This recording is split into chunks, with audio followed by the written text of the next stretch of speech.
ഹരേ ഹരേ. ഗോവിന്ദനാമസങ്കീർത്തനം ഗോവിന്ദ ഗോവിന്ദ. അഗജാനന പദ്മാർക്കം ഗജാനനമഹർനിശം അനേകദം തം ഭക്താനാം ഏകദന്തമുപാസ്മഹേ. ഭൂതനാഥ സദാനന്ദ സർവഭൂതദയാപരാ രക്ഷ രക്ഷ മഹാബാഹോ ശാസ്ത്രേ തുഭ്യം നമോ നമഃ. ഗുരവേ സർവലോകാനാം ഭിഷജേ ഭവരോഗിണാം നിധയേ സർവവിദ്യാനാം ദക്ഷിണാമൂർത്തയേ നമഃ. സാന്ദ്രാനന്ദാവബോധാത്മകമനുപമിതം കാലദേശാവധിഭ്യാം നിർമുക്തം നിത്യമുക്തം നിഗമശതസഹസ്രേണ നിർഭാസ്യമാനം. അസ്പഷ്ടം ദൃഷ്ടമാത്രേ പുനരുരുപുരുഷാർത്ഥാത്മകം ബ്രഹ്മതത്വം തത്താവദ്ഭാതി സാക്ഷാത് ഗുരുപവനപുരേ ഹന്ത ഭാഗ്യം ജനാനാം. സർവത്ര ഗോവിന്ദനാമസങ്കീർത്തനം. എല്ലാ സജ്ജനങ്ങൾക്കും നമസ്കാരം. നാരായണീയ ദിനത്തിൽ നാരായണത്തെ പറ്റി ഒന്ന് നമ്മൾ ചിന്തിക്കുകയാണ്. ഏതായാലും സന്തോഷം, നേരത്തെ വന്നതുകൊണ്ട് ഇങ്ങനൊരു അവസരം കൂടി ഉണ്ടായി. നിങ്ങളുടെ നാരായണീയം മുകളിലേക്ക് കേൾക്കുന്നുണ്ട്, നന്നായി വായിക്കുന്നുണ്ട്. അങ്ങനെ ഓരോ ദശകവും അവിടെ ഇരുന്ന് അങ്ങനെ ശ്രദ്ധിച്ച് കേൾക്കാൻ സാധിക്കുന്നുണ്ട്. നന്നായി. എന്താണ് നാരായണീയം, എന്താ നാരായണത്തിൻ്റെ പ്രാധാന്യം, ഇതൊന്നും പറയാൻ ഞാൻ ആളല്ല. എന്നെക്കാൾ കൂടുതൽ വായിച്ചവരാണ് നിങ്ങൾ, കൂടുതൽ മനസ്സിലാക്കിയവരാണ്. എങ്കിലും ഇവിടെ വന്ന സ്ഥിതിക്ക് എന്തെങ്കിലും രണ്ട് വാക്ക് പറയാം, അത്രയേ ഉള്ളൂ. നാരായണീയം മേൽപ്പത്തൂർ എഴുതാനുണ്ടായ കാരണമൊക്കെ നമുക്കറിയാം. 26-27 വയസ്സിലാണ് അദ്ദേഹം നാരായണീയം എഴുതി സമർപ്പിക്കണമെന്നാണ് ഇതിൽ തന്നെ വ്യാഖ്യാനം കാണാം. വനമാലയിലൊക്കെ ആദ്യം അത് കൊടുത്തിട്ടുണ്ട് ചരിത്രം. അദ്ദേഹം എഴുതാനുണ്ടായ കാരണം ഒക്കെ വിസ്തരിക്കുന്നുണ്ട്. ഗുരുവായൂർ മാഹാത്മ്യത്തിലൊക്കെ അത് പറയും. മേൽപ്പത്തൂർ കുട്ടിക്കാലത്ത് തന്നെ നല്ല പാണ്ഡിത്യമുള്ള ആളാണ്, നല്ല അറിവുണ്ട്, പഠിപ്പുണ്ട്.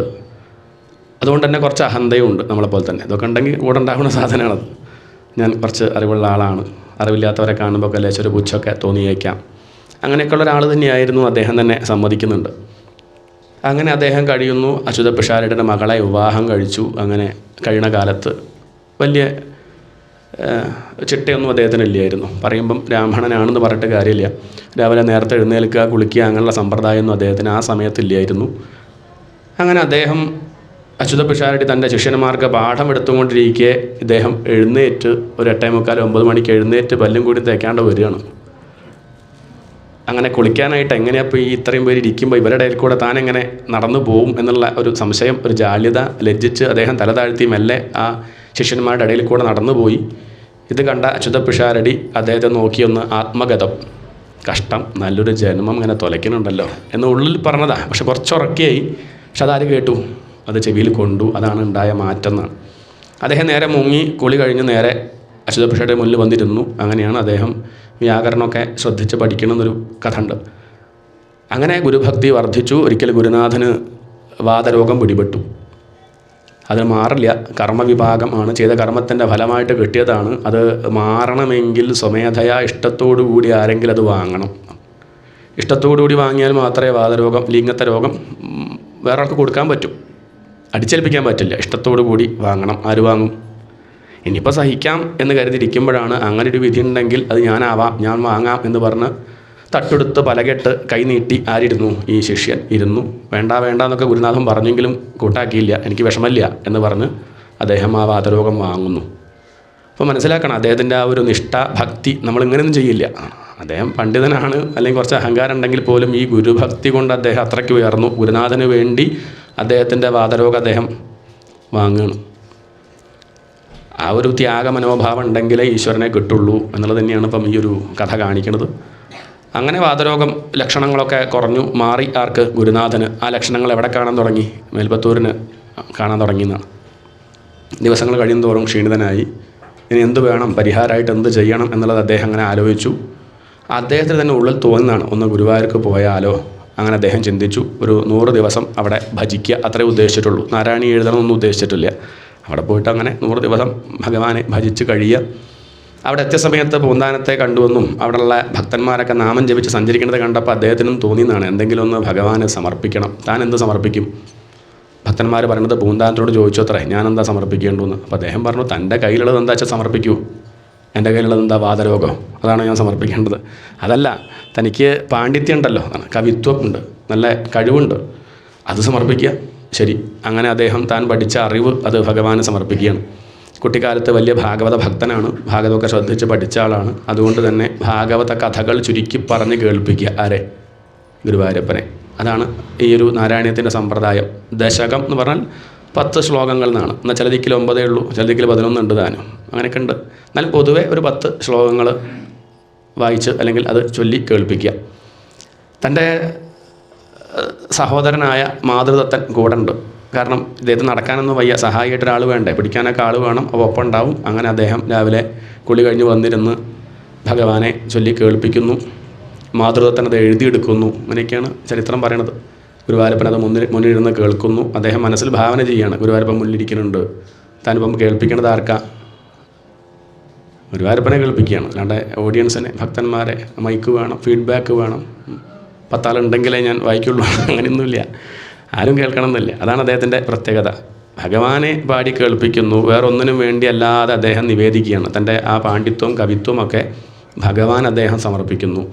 1-ാം ദിവസം അദ്ദേഹം വന്ന സമയത്ത് കണ്ട കാഴ്ച, അതാണ് 1-ാമത്തെ ദശകത്തിൽ അദ്ദേഹം പറയുന്നത്. ആദ്യത്തെ ആ പദം തന്നെ ഗംഭീരമാണ്. സാന്ദ്രാനന്ദാവബോധാത്മകം, അങ്ങനെയാണ് ആരംഭിക്കുന്നത്. ഭാഗവതം അങ്ങനെ തന്നെയാണ്. ഭാഗവതത്തിൽ സത്യം എന്ന് ആരംഭിക്കും, ഇവിടെ സാന്ദ്രാനന്ദം. ആനന്ദം എന്ന് പറഞ്ഞാൽ സത്യം എന്നൊക്കെ പറഞ്ഞാൽ ഒന്ന് തന്നെയാണ്, ബ്രഹ്മത്തെ സൂചിപ്പിക്കുന്നതാണ്. സച്ചിദാനന്ദം ബ്രഹ്മ എന്നാണ് ബ്രഹ്മത്തിൻ്റെ ലക്ഷണം. ഭാഗവതം ആരംഭിക്കുന്നത് സത്യം പരം ധീമഹീന, അവസാനിക്കുന്നതും സത്യം പരം ധീമഹീന. ഇനി കൃഷ്ണാവതാരമാണ് പ്രധാനം. ആ സമയത്തും സത്യം കൊണ്ടൊരു ശ്ലോകമുണ്ട്. സത്യവ്രതം സത്യപരം ത്രിസത്യം സത്യസ്യോനി നിഹിതം ച സത്യേ. ഇങ്ങനെ ആദ്യവും നടുക്കും അവസാനവും സത്യം തന്നെയാണ്. ഇതുപോലെ നാരായണീയം നോക്കിയാൽ ആദ്യത്തും നടുക്കലും അവസാനവും ആനന്ദം കാണാം. ഇവിടെ സാന്ദ്രാനന്ദാവബോധാത്മകം. ഇനി കൃഷ്ണാവതാരം പറയുമ്പം സാന്ദ്രാനന്ദതനോ അല്ലെങ്കിൽ ആനന്ദരൂപ ഭഗവൻ നയിതേ അവതാരേ. ഇനി അവസാനം പരമാനന്ദ സന്തോഹലക്ഷ്മിയും. ഇങ്ങനെ ആനന്ദം കൊണ്ട് തന്നെയാണ് നാരായണീയം ആരംഭിക്കുന്നതും അവസാനിക്കുന്നതും നടുക്കും. ഇത് ശ്രദ്ധിച്ചാലേ നമുക്കത് മനസ്സിലാവുള്ളൂ. ഭാഗവതത്തിൽ എന്തൊക്കെ പറയുന്നുണ്ടോ അതൊക്കെ തന്നെ സംഗ്രഹിച്ച് വളരെ ഭംഗിയിൽ മേൽപ്പത്തൂർ ഇവിടെ അവതരിപ്പിച്ചിട്ടുണ്ട്. അങ്ങനെ ആരംഭിക്കണോ സാന്ദ്ര ആനന്ദ അവബോധാത്മകം. എന്താ അർത്ഥം? സാന്ദ്രം എന്ന് പറഞ്ഞാൽ കട്ടിപിടിച്ചതെന്ന് അർത്ഥം. ആനന്ദം കട്ടിപിടിച്ചാൽ എങ്ങനെ ഉണ്ടാവും? ഒരു ആനന്ദക്കട്ട ആണ് ആഞ്ഞൊക്കെ അങ്ങനെ പറയുന്നത്. സച്ചിദാനന്ദ കട്ട എന്നാണ് ആരെ വിളിക്കുക? ഗുരുവായൂരപ്പനെ വിളിക്കുകയാണ്. ഇതാണ് ഇതിൻ്റെ മലയാളമാണത്. ആനന്ദം കട്ട പിടിച്ചാൽ അങ്ങനെ ഇരിക്കും. ആനന്ദം എന്നൊക്കെ നമ്മൾ പറയാമെന്നല്ലാണ്ട് നമ്മളിത് അനുഭവിക്കുന്നില്ലല്ലോ. ഉണ്ടോ? ഇതൊക്കെ പറയുമ്പോഴും നമ്മുടെ മുഖം നോക്കിക്കഴിഞ്ഞാൽ എന്തോ വലിയ വിഷമമുള്ള പോലെ തോന്നുന്നുണ്ട്. ക്ഷീണായോ? രാവിലെ മുതലേ ഇരുന്ന് ഇങ്ങനെ വായിച്ചു. ക്ഷീണായോ? കണ്ടു കഴിഞ്ഞാൽ എല്ലാവരുടെ തലയിലും 10 ചാക്ക് സിമൻറ്റ് വെച്ചതുപോലെ ഇങ്ങനെ തോന്നുക. ഇല്ലല്ലോ, ക്ഷീണമായില്ല. അപ്പോൾ നമ്മൾ ഈ ആനന്ദം എന്നൊക്കെ പറയാമെന്നല്ലാണ്ട് അനുഭവിക്കുന്നില്ല എന്നാണ്. അപ്പം മേൽപ്പത്തൂർ അത് അനുഭവിച്ചു എന്നാണ്. ഇതാണ് വാതരോഗമൊക്കെ ഉണ്ടെങ്കിലും കുറച്ചൊക്കെ പ്രയാസം ഉണ്ടെങ്കിലും ഗുരുവായൂരിലെത്തിയപ്പോൾ ഒരു സമാധാനം. സാന്ദ്ര ആനന്ദാവബോധാത്മകം. സാന്ദ്രം എന്ന് പറഞ്ഞാൽ കട്ട പിടിച്ച, ഇടതടവില്ലാത്ത ഒക്കെ അർത്ഥം. വെള്ളം അതൊന്ന് കട്ട പിടിച്ചാൽ എന്തായി? ഐസായി. അപ്പോൾ നമുക്ക് എന്ത് ചെയ്യാൻ പറ്റും? ഒന്നുകൂടി സൗകര്യമുണ്ട് അല്ലേ? ഐസായ കൊണ്ടു കിടക്കാൻ സൗകര്യമുണ്ട്. അതുകൊണ്ട് നമുക്ക് പല ഉപകാരങ്ങളും ഉണ്ട്. ആ ഐസിൻ്റെ കട്ട കൊണ്ട് വലിച്ചെറിഞ്ഞാൽ ചിലപ്പം ചില്ലൊക്കെ പൊട്ടിക്കാൻ പറ്റും. എന്നാൽ വെള്ളം കൊണ്ട് ചില്ല് പൊട്ടി പറഞ്ഞാൽ നമ്മൾ വിശ്വസിക്കുമോ? സത്യമാണത്. വെള്ളമാണത്. ഐസായിന്നേ ഉള്ളൂ. വെള്ളം അല്ലാണ്ടേ ആവണില്ല. ഐസാകുമ്പോഴും വെള്ളം തന്നെയാണ്. അപ്പോൾ ഈ ബ്രഹ്മം എന്ന് പറയുമ്പോൾ നമുക്ക് പല കാര്യങ്ങൾക്കും സാധിച്ചോളണമെന്നില്ല. നേരെ മറിച്ചത് ആനന്ദ കട്ടയാവുമ്പോഴോ നമുക്ക് സൗകര്യമുണ്ട്. നമസ്കരിക്കാൻ പറ്റും, പൂജിക്കാൻ പറ്റും, തൊടാൻ പറ്റും, എടുക്കാൻ പറ്റും, ലാളിക്കാൻ പറ്റും. അതാണ് വ്യത്യാസം.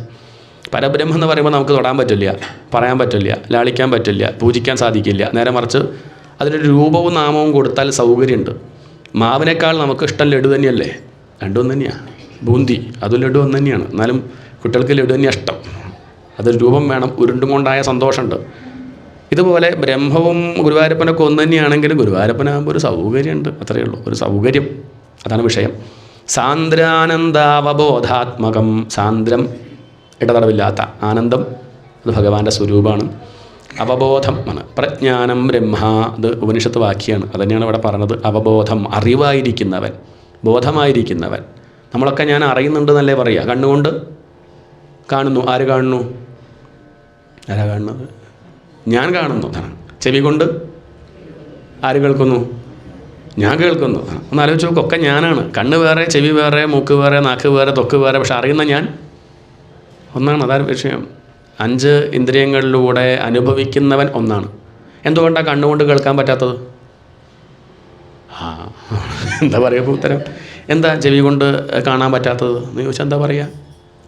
അറിയില്ല. അതൊന്നും ചോദിച്ചിട്ട് കാര്യമില്ല. അതൊക്കെ അദ്ദേഹം സെറ്റ് ചെയ്തത് അങ്ങനെയാണ്. ഇതൊക്കെ അനുഭവിക്കണം ഞാനൊന്നു തന്നെയാണ്, അതിൽ സംശയമില്ല. അതാണ് അവബോധം എന്ന് പറഞ്ഞത്. ഇന്ദ്രിയങ്ങൾ പലതുണ്ടെങ്കിൽ ഏതുപോലെ ചോദിച്ചാൽ ആചാര്യസ്വാമികൾ നല്ലൊരു ഉദാഹരണം പറയും.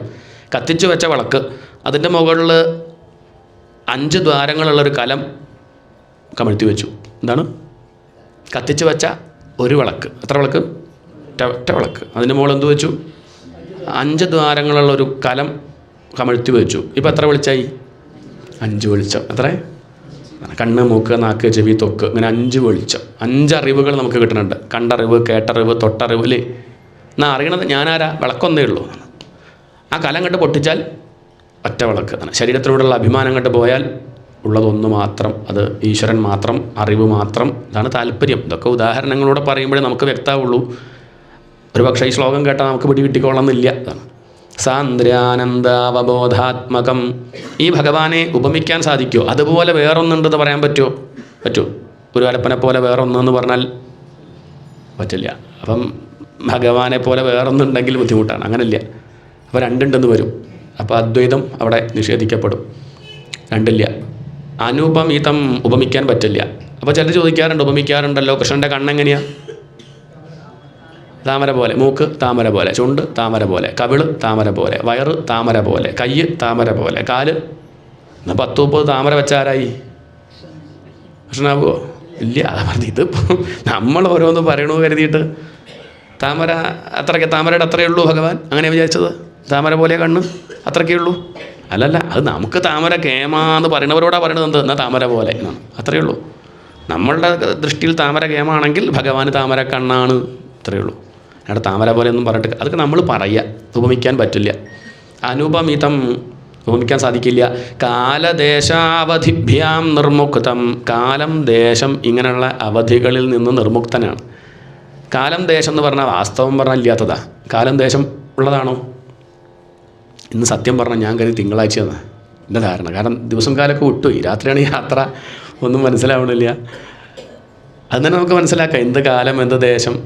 ഇപ്പോഴുള്ള സമയമല്ല, അമേരിക്കയിൽ പോയ സമയം മാറിയില്ലേ? ഇല്ലേ? നമ്മളിപ്പോൾ ഇരിക്കണതൊന്ന് കണ്ണടച്ച സ്ഥലം മാറില്ലേ? ഇല്ലേ? ഇല്ല. ഉറങ്ങിപ്പോയാൽ കഴിഞ്ഞു. എവിടെ ഇരിക്കണു പിന്നെ? ഈ കാലവും ദേശവും നമ്മൾ തീരുമാനിക്കുന്നത് എങ്ങനെ നോക്കിയിട്ടാണ്? രാവും പകലും നോക്കിയിട്ടല്ലേ? അല്ലേ? ആണോ? എങ്ങനെയപ്പോൾ കാലം? അല്ലേ, രാവും പകലും സൂര്യനുള്ളതുകൊണ്ടല്ലേ.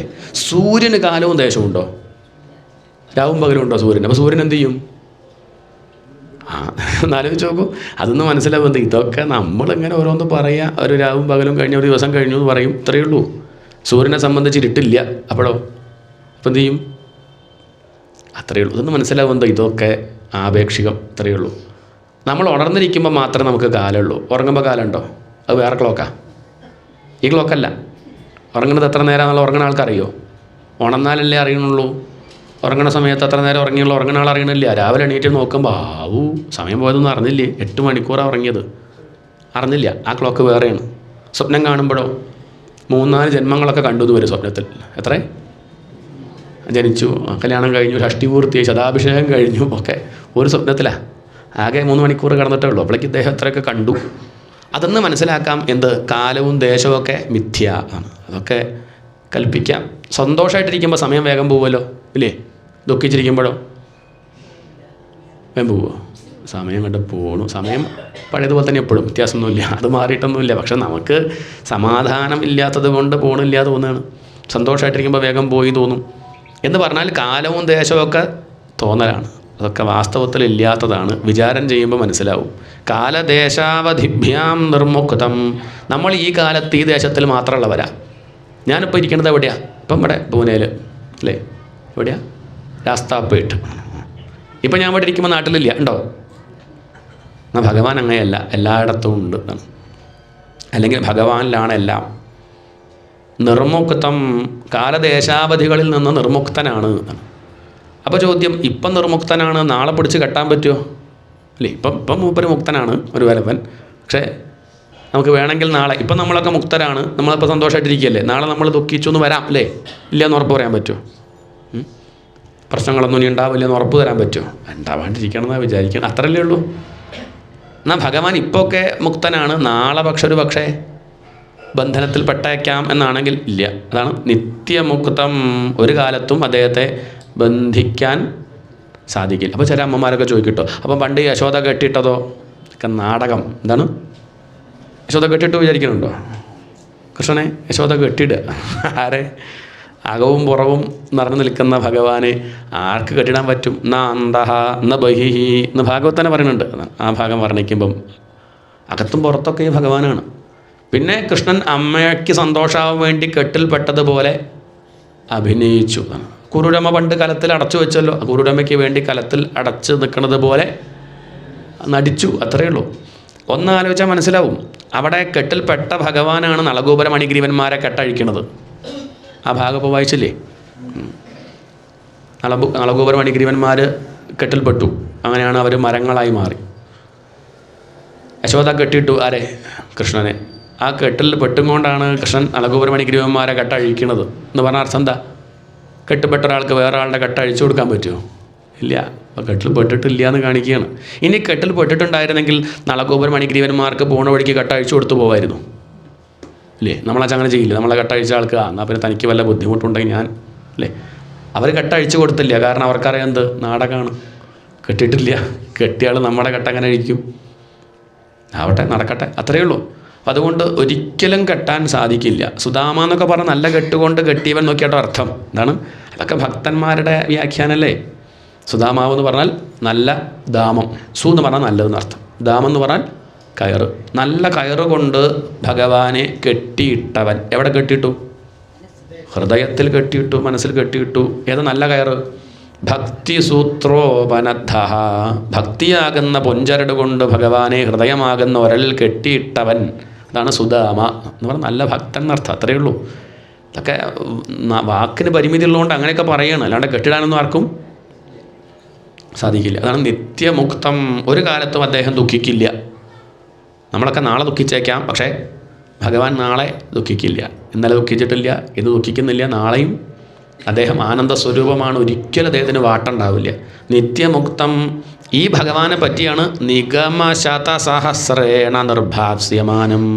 നിഗമ ശതസഹസ്രേണ, അനവധി നിഗമങ്ങൾ. നിഗമം എന്ന് പറഞ്ഞാൽ വേദം, ഋഗ്വേദം, യജുർവേദം, സാമവേദം, അഥർവവേദം, പോരാ പുരാണങ്ങൾ, ഉപനിഷത്തുകൾ, എത്ര എത്ര വ്യാഖ്യാനങ്ങൾ, എത്ര എത്ര മഹർഷിമാർ എന്തൊക്കെ എഴുതി. ഇതൊക്കെ എന്തിനാ? ആരെ പറ്റിയാ?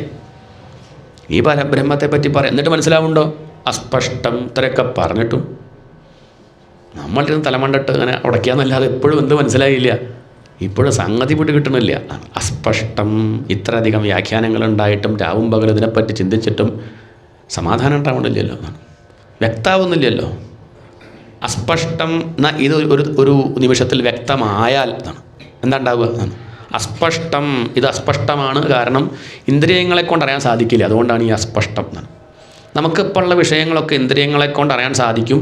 അതുപോലെ ഭഗവാനെ അറിയണം എന്നുള്ള വാശിയാണ് നമ്മളെ ബുദ്ധിമുട്ടിക്കുന്നത്. എന്താണ്? ഞാൻ ഇപ്പോൾ നിങ്ങളെ കാണുന്നത് പോലെ തന്നെ എനിക്ക് ആരെ കാണണം?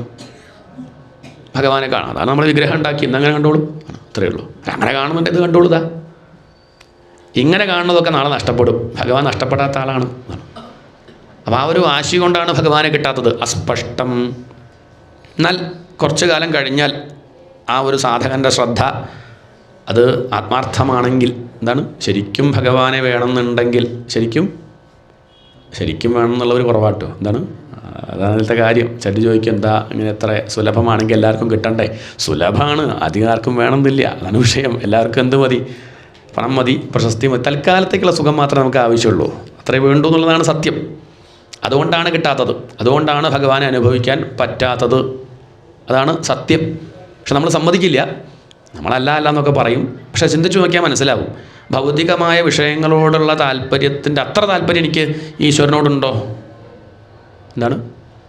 സമയമൊക്കെ ഞാൻ പലതിനും വേണ്ടി മാറ്റിവെക്കുന്നില്ലേ? അത്രയ്ക്ക് ഞാൻ ഭഗവാനെ കിട്ടാൻ മാറ്റിവെക്കുന്നുണ്ടോ എന്നാണ് ചോദ്യം. പണം ഉണ്ടാക്കാൻ മാറ്റിവെക്കുന്ന അത്ര സമയം ഞാൻ ഭഗവാനെ കിട്ടാൻ മാറ്റിവെക്കുന്നുണ്ടോ? ഭാര്യയ്ക്കും മക്കൾക്കും വേണ്ടി മാറ്റിവെക്കുന്നതിൻ്റെ 10-1 ഭഗവാനെ കിട്ടാൻ വേണ്ടി ഇല്ല. ഇതിൻ്റെയൊക്കെ കൂട്ടത്തിൽ കിട്ടിയായി, ഇത്രയേ ഉള്ളൂ. അല്ലാതെ അതിനായിട്ട് മാറ്റിവെക്കുന്നില്ല എന്നുള്ളതുകൊണ്ട് തന്നെയാണ് കിട്ടാത്തത്. എന്നാൽ ഒരിക്കൽ കിട്ടിയാൽ അസ്പഷ്ടം ദൃഷ്ടമാത്രേ. അങ്ങനെയൊന്ന് അസ്പഷ്ടമായ ഈ വിഷയത്തെ ദൃഷ്ടമാത്രേ ഭഗവാന്റെ കാരുണ്യം കൊണ്ട് ഒരാൾക്ക് കിട്ടിക്കഴിഞ്ഞാൽ പിന്നെ അവരുടെ കാര്യം പുനരുരു പുരുഷാർത്ഥാത്മകം ബ്രഹ്മതത്വം. ഒരു പുരുഷാർത്ഥം എന്ന് പറഞ്ഞാൽ പരമപുരുഷാർത്ഥം, അത് മോക്ഷമാണ്. ധർമ്മം, അർത്ഥം, കാമം, മോക്ഷം. ഒരു പറഞ്ഞ പ്രധാനം എന്നർത്ഥം. ഈ പറഞ്ഞതിലെ പ്രധാനപ്പെട്ട പുരുഷാർത്ഥം ഏതാ? ധർമ്മം, അർത്ഥം, കാമം, മോക്ഷം. നാലും എന്താണ്? പുരുഷാർത്ഥങ്ങളാണ്. ഇതിലെ പ്രധാനപ്പെട്ട പുരുഷാർത്ഥം ഏതാ? മോക്ഷമാണ്. നമുക്ക് അർത്ഥകാമങ്ങളാണ്. എൻ്റെ കാര്യം പറയാം, നിങ്ങളെ കാര്യമല്ല കേട്ടോ, ഞാൻ എൻ്റെ കാര്യം പറയുകയാണ്. എനിക്ക് അർത്ഥകാമം കഴിഞ്ഞിട്ട് സമയമുണ്ടെങ്കിൽ മോക്ഷം, അത്രയേ ഉള്ളൂ. അതല്ലാതെ ധർമ്മത്തോടെ തന്നെ അത്രയ്ക്കേ താല്പര്യമുള്ളൂ. പക്ഷേ അതാ വിഷയം. ഇതുകൊണ്ടാണ് ഈശ്വരനെ കിട്ടാത്തത്. ഒരു പുരുഷാർത്ഥാത്മകം. ധർമ്മം മുഖ്യമല്ല, കാമവും അർത്ഥവും ഒട്ടും മുഖ്യമല്ല. മുഖ്യം മോക്ഷമാണ് എന്ന് ചിന്തിക്കണം. പക്ഷെ അങ്ങനെ ചിന്തിക്കുന്നില്ല.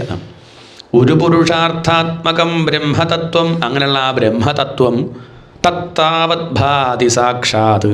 അതാ ഇവിടെ ഒരു മറയും ഇല്ലാതെ ഈ ഗുരുവായൂരിൽ പ്രകാശിക്കുന്നുവല്ലോ. ഈ തൃശ്ശൂരുകാരുടെ ഭാഗ്യം, ഈ ചാവക്കാട്ടുള്ളവരുടെ ഭാഗ്യം, ഈ ഗുരുവായൂർ പ്രദേശത്തുള്ളവരുടെ ഹന്ത ഭാഗ്യം ജനാനാം. കാരണം അദ്ദേഹത്തിന് മലപ്പുറത്ത് അങ്ങോട്ട് വരണം.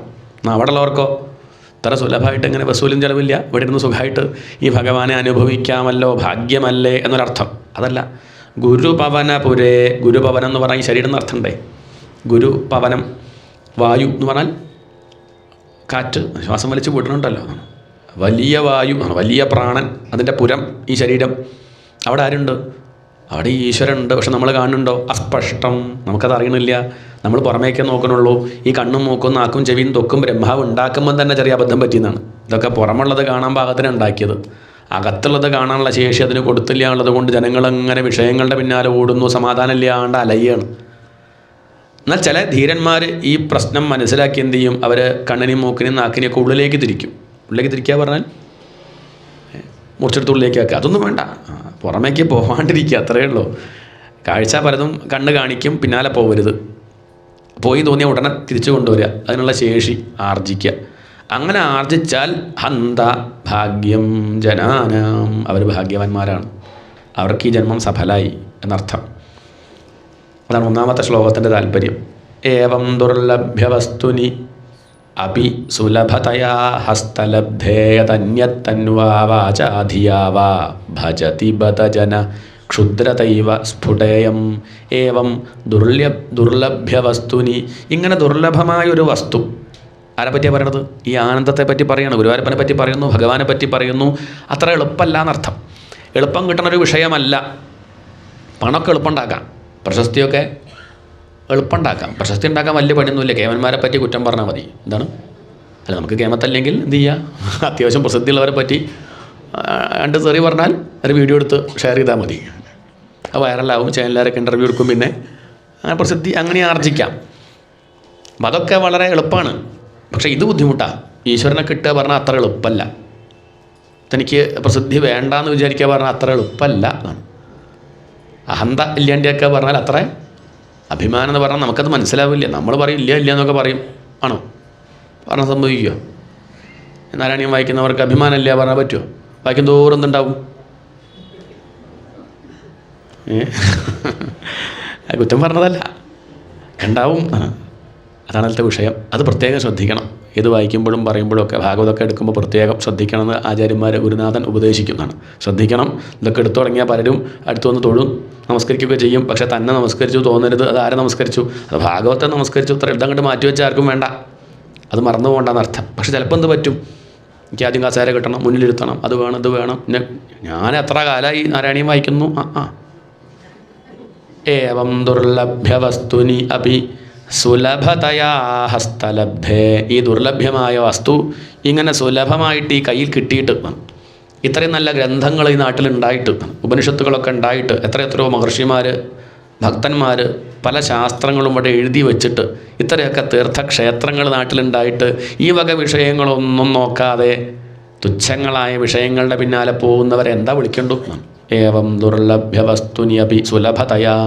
ഈ ദുർലഭമായ വസ്തു ഇത്ര സുലഭമായിട്ട് കിട്ടിയിട്ട് ഇത്ര സത്സംഗങ്ങൾ നാട്ടിൽ നടന്നിട്ടും ഇതൊന്നും കേൾക്കാണ്ടിരിക്കുന്നവരെ പറ്റി പറയാണ്.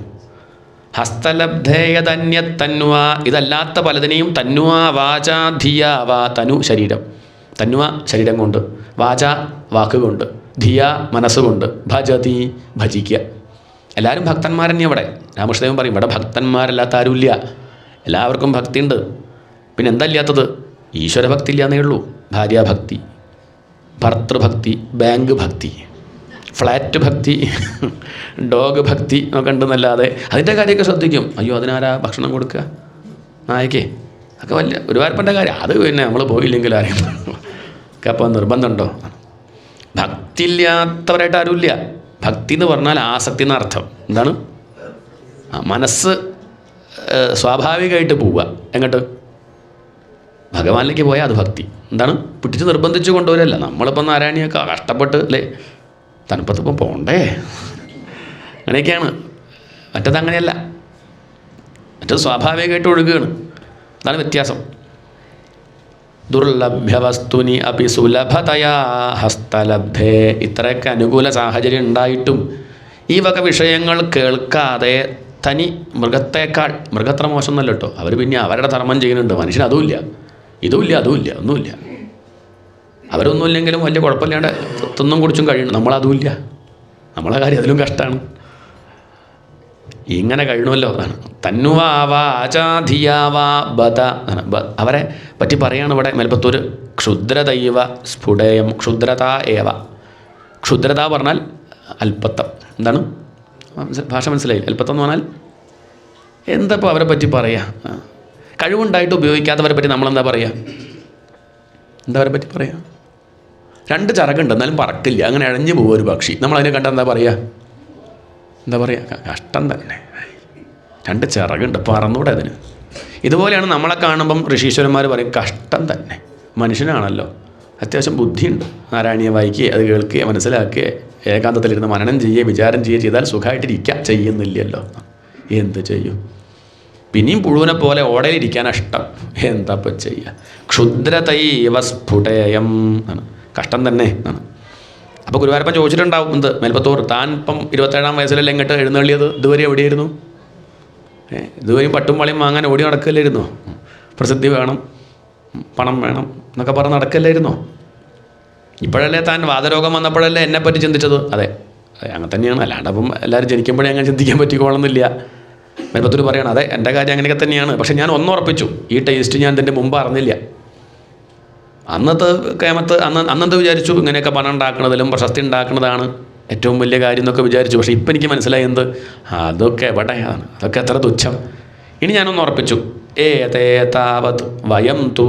ഇനി ഞാൻ നല്ല ഇവിടെ ഞാൻ എന്ന് പറയാൻ അഹം എന്ന് പറഞ്ഞാൽ പോരെ, അഹം തു എന്ന് പറഞ്ഞാൽ മതി. ഇവിടെ എന്ത് പറഞ്ഞു? വയം തു എന്ന് പറഞ്ഞാൽ ഞങ്ങൾ, നമ്മളൊക്കെ പെടുത്തി. ഇനി ഭാവിയിൽ ഈ നാരായണീയം വായിക്കുന്നവരെയും കൂടി ഉൾപ്പെടുത്തിക്കൊണ്ടാണ് മേൽപ്പത്തൂർ പറയണത്.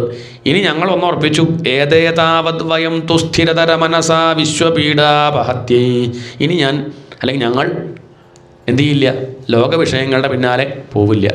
സ്ഥിരതര മനസാ, നല്ല ഉറച്ച മനസ്സോടുകൂടി ആരെ ആശ്രയിക്കും? ഈ ഗുരുവായൂരപ്പനെ ആശ്രയിക്കും. ഇനി ഞാൻ എന്ത് ചെയ്യില്ല, നാളെ പൊട്ടിപ്പോകുന്ന വിഷയങ്ങളുടെ പിന്നാലെ മനസ്സ് വിടില്ല. അത് പൊട്ടിപ്പോവും. പക്ഷെ നമ്മളെ വിചാരം പൊട്ടിപ്പോകുന്നൊക്കെ ഉള്ളിൻ്റെ ഉള്ളിൽ അറിയാം, എന്നാലും ഉൾക്കൊള്ളാൻ വയ്യ.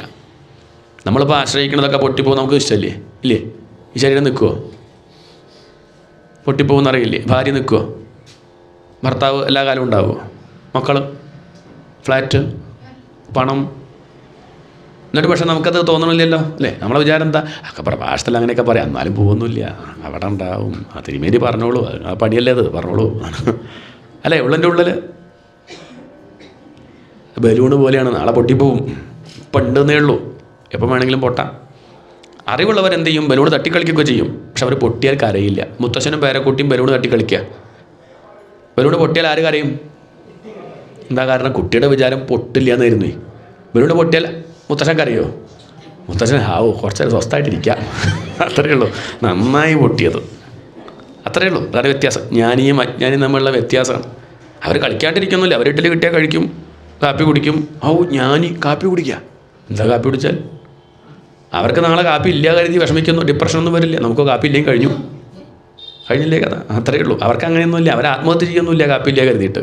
ഉണ്ടെങ്കിൽ കുടിക്കും, ഇല്ലെങ്കിൽ വേണ്ട. അവർക്കെന്തില്ല, അവരുടെ മനസ്സിന് ഇളക്കല്ല, അത്രയേ ഉള്ളൂ. അതുകൊണ്ട് ഞാനൊന്ന് ഉറപ്പിച്ചു, ഏതേതാവത് വയം തു സ്ഥിരതര മനസാ. ചെറിയ മനസ്സല്ല, നമ്മളെപ്പോലെയുള്ള എന്താ പറയുക അഴകുഴമ്പൻ ഭക്തിയല്ല. സ്ഥിരതര മനസാ, ആ സ്ഥിരമായ മനസ്സുകൊണ്ട്. ആരെയും ബോധിപ്പിക്കാൻ വേണ്ടിയിട്ടൊന്നുമല്ല, ഞാൻ ഉറപ്പിച്ചതാണ്. ആരും കാണിക്കാനല്ല എന്നർത്ഥം. എൽപ്പത്തൂർ നാരായണീയം വായിക്കുന്നത് നാട്ടുകാർ കാണാനാ? ആണോ? അങ്ങനെ നാരായണീയ സമിതിയൊന്നും ഇല്ലല്ലോ അന്ന്. അങ്ങനെയൊന്നുമല്ല, അദ്ദേഹം ഭഗവാന് വേണ്ടി ചെയ്യാണ്. അതുകൊണ്ട് ഞാനൊന്ന് ഉറപ്പിച്ചു, സ്ഥിരതര മനസാ, ഞാൻ സ്ഥിരതരമായ മനസ്സോടുകൂടി ഇവിടെ ഇരുന്ന് അങ്ങയെ ആശ്രയിക്കുകയാണ്. എന്തിന്? അപ്പോൾ ചോദ്യം വരില്ല, എന്തിനാ മെൽപ്പത്തൂരെ, എന്തിനാ പട്ടേരി വാതരോഗം മാറാൻ? വിശ്വപീഡാപഹത്യൈ എന്നാണ്. അതാണ് സത്യം, തുറന്നു പറയണം അദ്ദേഹം. ഇനി വാതരോഗം മാറ്റണം എന്നൊക്കെ 3-ാം ദശകം മുതൽ പറയുന്നുണ്ട്. പക്ഷേ ആദ്യത്തെ 2 ദശകത്തിൽ അതൊന്നും പറയണില്ല. കാരണം അപ്പോൾ അദ്ദേഹം രോഗത്തെപ്പറ്റിയൊക്കെ മറന്നുപോയി. ചിലപ്പോൾ നമുക്ക് പറ്റുമേ, രോഗത്തെപ്പറ്റിയൊക്കെ നമ്മൾ മറന്നുപോകും. ചിലപ്പം ഭഗവാനെ ചിന്തിക്കുമ്പോഴേ, ചിലപ്പോൾ നമുക്ക് ഇഷ്ടപ്പെട്ട പാട്ടൊക്കെ കേൾക്കുമ്പം ചിലപ്പോൾ എന്ത് പറ്റും, നമ്മൾ വിഷമങ്ങളൊക്കെ കുറച്ച് നേരത്തേക്ക് മറന്നു പോകും. പിന്നെ നമ്മളിങ്ങനെ ഓർക്കാൽ എന്തോ ഒരു വിഷമം ഉണ്ടായിരുന്നല്ലോ, എന്തായിരുന്നു ഇപ്പോൾ അത്, എന്തോ ഉണ്ടായിരുന്നു, ഉച്ചയ്ക്കൊക്കെ കുറേ നേരം വിഷമിച്ചിരുന്നു ഞാൻ, എന്തായിരുന്നു ഇപ്പോൾ അത്. ചിലപ്പോൾ അങ്ങനെ പറ്റും. പിന്നെ ഓർത്തെടുക്കും, പിന്നെ വിഷമിക്കും. അതാണ്, അങ്ങനെയാണ്. ഇത് പട്ടേരി പറയാണ്. ഇപ്പം എൻ്റെ വാതരോഗം എന്നുള്ളത് തന്നെ ആർക്കും ഓർമ്മയില്ല. പട്ടേരി മറന്നുപോയി, ഭഗവാനെ കണ്ട ആ ഒരു സന്തോഷത്തിൽ ഒക്കെ മറന്നു.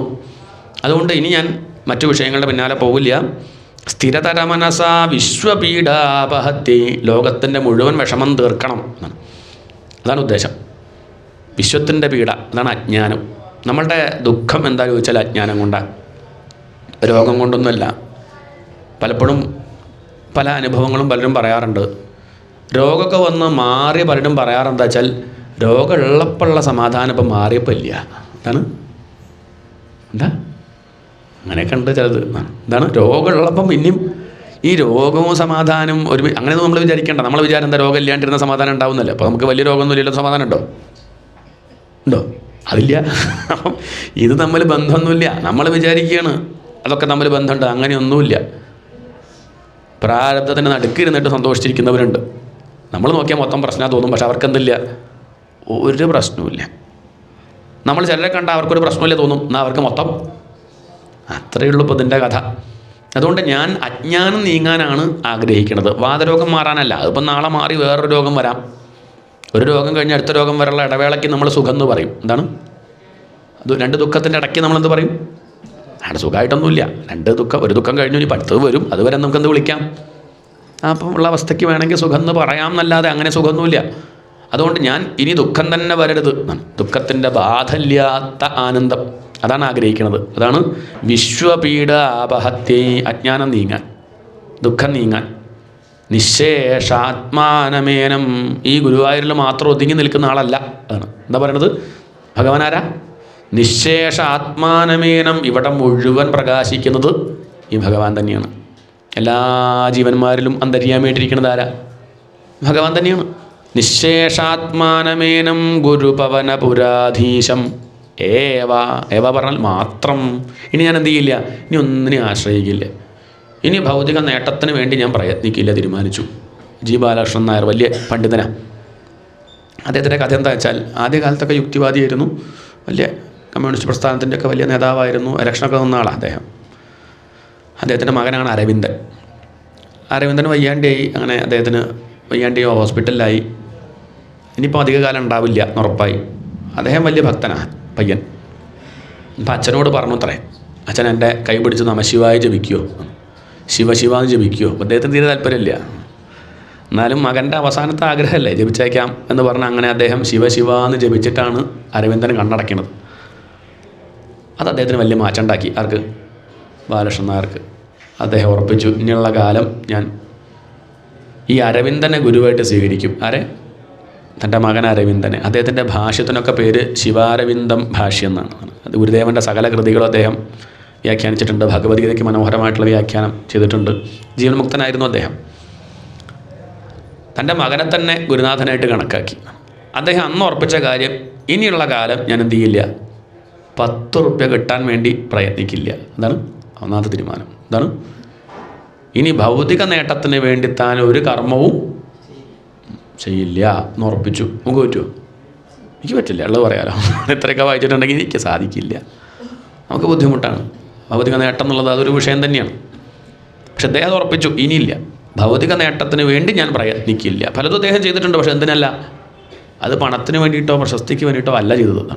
അതാണ് ഇപ്പം ഇവിടെ ആരും പറയണത്, മേൽപ്പത്തൂരും പറയണത്, ഞാൻ എന്ത് ചെയ്യില്ല, ഗുരുപവനപുരാധീശം ഏവാ, ഞാൻ ഈ പണത്തിനെ ആശ്രയിക്കില്ല, പ്രശസ്തിയെ ആശ്രയിക്കില്ല, മറ്റുള്ളവരുടെ കാര്യമൊന്നും ഞാൻ ശ്രദ്ധിക്കുന്നില്ല. അവരെന്നെ പറ്റി എന്ത് പറയണമെന്നുള്ളത് എനിക്കൊരു വിഷയമല്ല. ഞാൻ ആരെ മാത്രമേ ശ്രദ്ധിക്കുള്ളൂ, ഭഗവാനെ മാത്രം ശ്രദ്ധിച്ച് നടക്കും.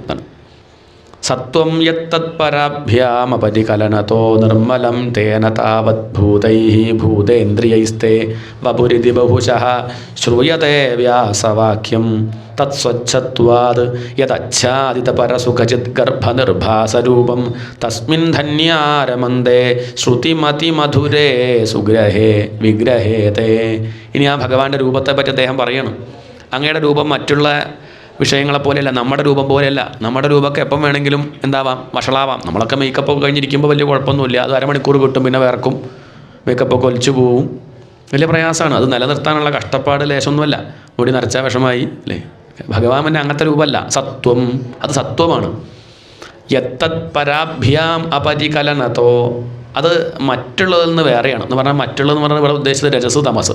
സത്വം രജസ് തമസ് 3 ഗുണങ്ങളാണ്. ആ രജസ് തമസ് ചേരാത്തതാണ് ആരുടെ രൂപം, ഭഗവാന്റെ രൂപം. ഇനി അങ്ങനെയും പറഞ്ഞാൽ പോരാ, അങ്ങയുടെ രൂപം എന്താണ്, നിർഗുണമാണ്, അങ്ങ് നിഷ്കളനാണ്, അങ്ങക്ക് എന്തില്ല, കളങ്കല്ല.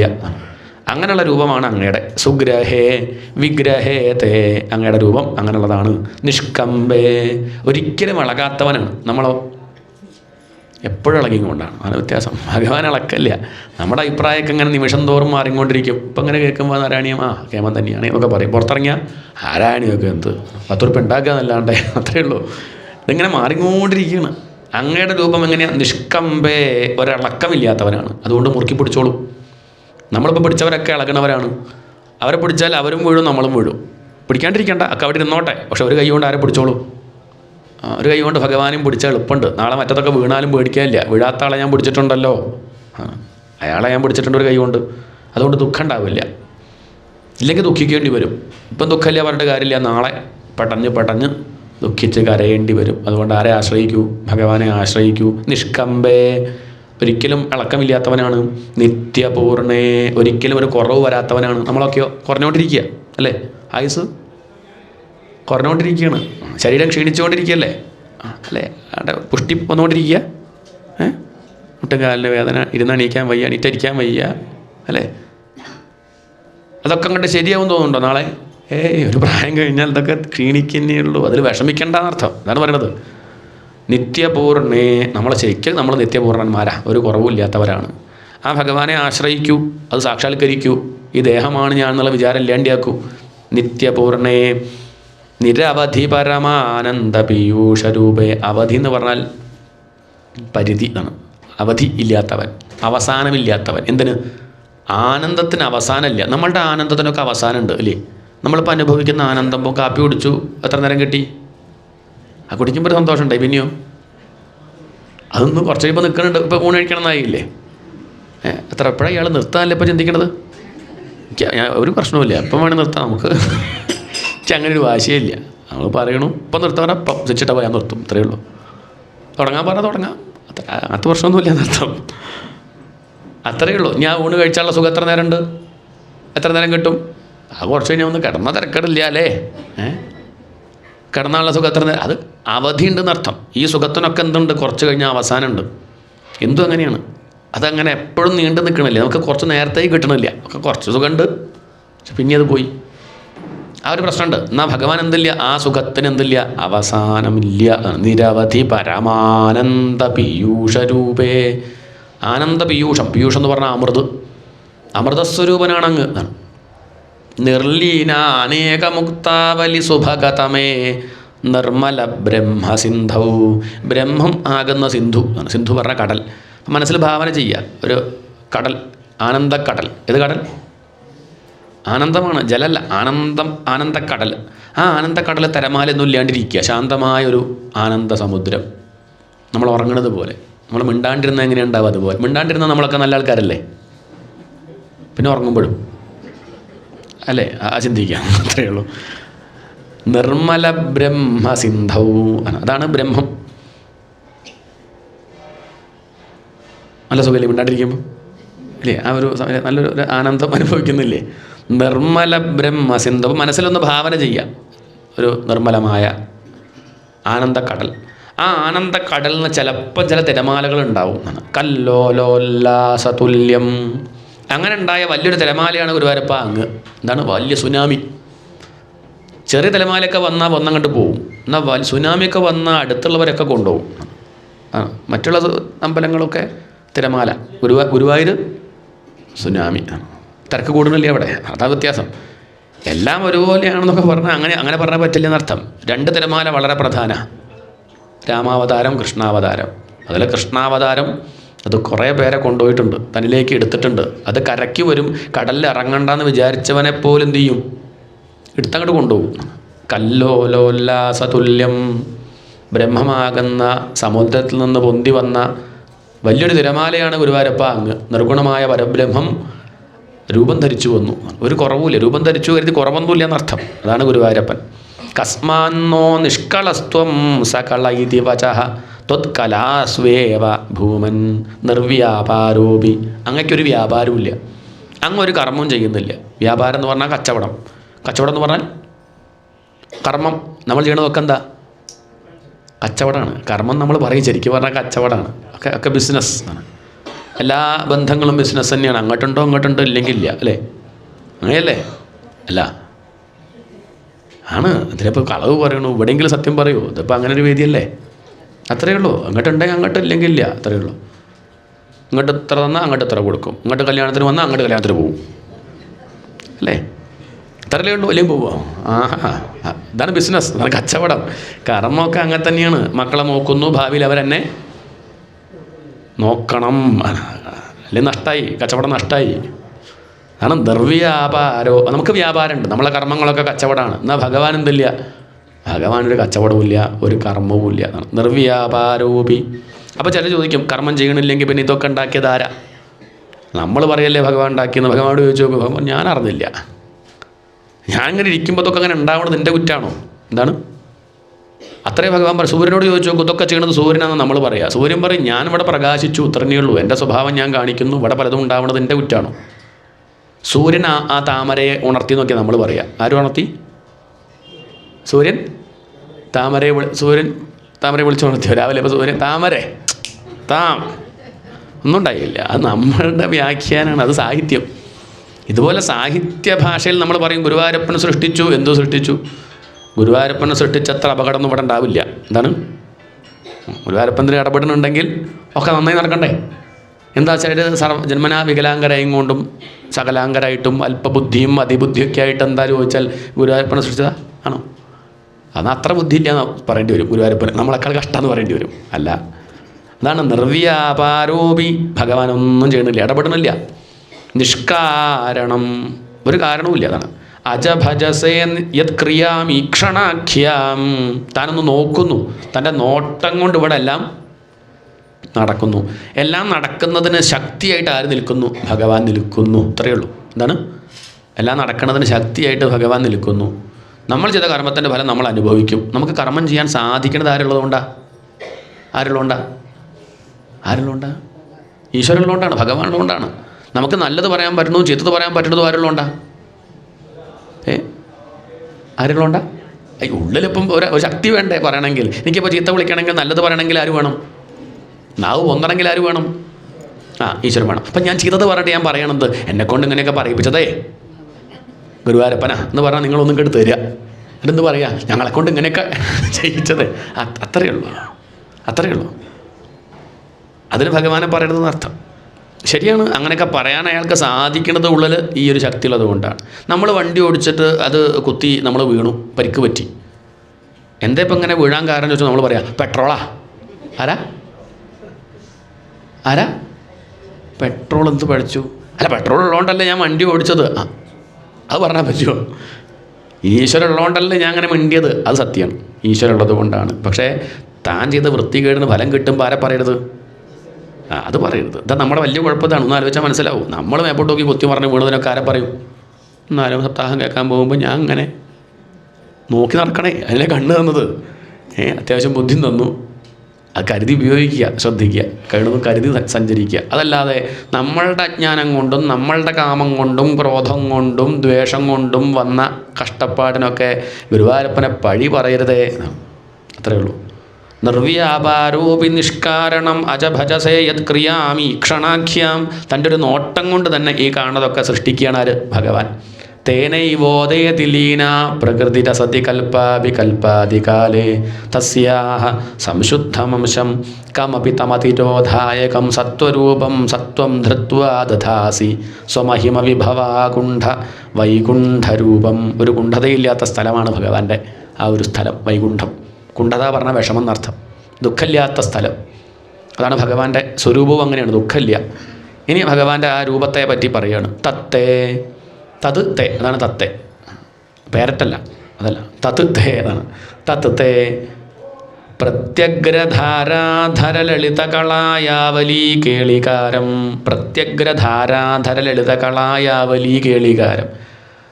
ധാരാധരം എന്ന് പറഞ്ഞാൽ മേഘം എന്നാണ്. പ്രത്യഗ്രധാരാധരലളിതകളായാവലീ കേളികാരം. ഇപ്പം അങ്ങോട്ട് മഴ പെയ്യും എന്ന അവസ്ഥയിൽ മേഘത്തിന് നിറം എന്താ? അതാണ് ഭഗവാന്റെ നിറം. ഇപ്പം അങ്ങോട്ടും സ്നിഗ്ധപ്രാവൃഡ് ഘനശ്യാമം ഭാഗവതം വർണ്ണിക്കും. ഇപ്പം അങ്ങോട്ട് മഴ പെയ്യും എന്നുള്ള സമയത്ത് മേഘത്തെ നോക്കിയ പ്രത്യേക നിറമായിരിക്കും, ഒരു തിളങ്ങണ ഒരു നിറം. മേഘം തിളങ്ങും കൂടി ചെയ്താൽ എങ്ങനെ ഉണ്ടാവും? ഇതേ ഒരു നിറം.